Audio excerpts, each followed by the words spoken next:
10 amalan utama di bulan Ramadan. Pertama, melakukan ibadah puasa. Rasulullah SAW bersabda yang artinya, barang siapa yang berpuasa Ramadan dengan penuh keimanan dan mengharapkan pahala, maka akan diampuni dosanya yang telah lalu.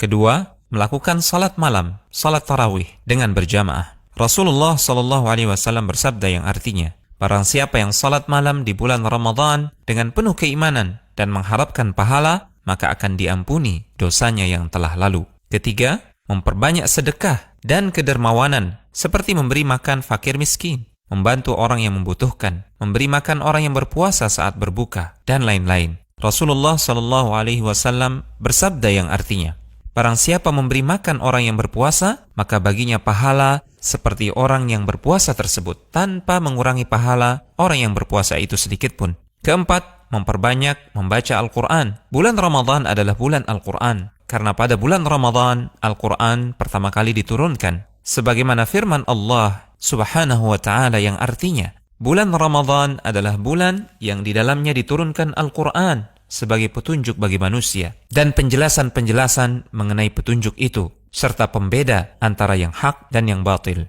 Kelima, melaksanakan ibadah umrah. Rasulullah SAW bersabda yang artinya, umrah pada bulan Ramadan sama pahalanya seperti melakukan haji. Keenam, melakukan i'tikaf di masjid. Dari Aisyah radhiyallahu taala anha, beliau mengisahkan, sesungguhnya Rasulullah SAW melakukan i'tikaf di 10 hari terakhir Ramadan hingga Allah Subhanahu wa taala mewafatkan beliau. Kemudian para istri beliau sepeninggal beliau juga melakukan i'tikaf.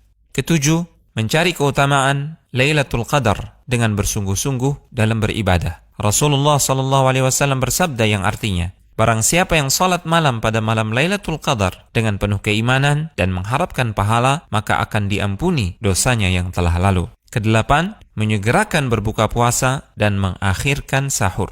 Rasulullah SAW bersabda yang artinya, senantiasa manusia dalam keadaan baik selama mereka menyegerakan berbuka. Rasulullah SAW juga bersabda, lakukanlah santap sahur, karena dalam santap sahur terdapat keberkahan. 9. Memperbanyak zikir, doa, dan istighfar. Rasulullah SAW bersabda yang artinya, sesungguhnya orang yang berpuasa ketika ia berbuka, doanya tidak akan ditolak. 10. Membayar zakat fitrah. Dari Ibnu Abbas radhiyallahu taala anhuma, beliau berkata, Rasulullah SAW mewajibkan zakat fitrah untuk mensucikan orang-orang yang berpuasa dari kesia-siaan dan kata-kata yang keji, dan juga untuk memberi makan fakir miskin. Barang siapa yang menunaikannya sebelum salat hari raya, maka zakatnya diterima, dan barang siapa yang menunaikannya setelah salat, maka itu hanyalah sedekah di antara sedekah biasa.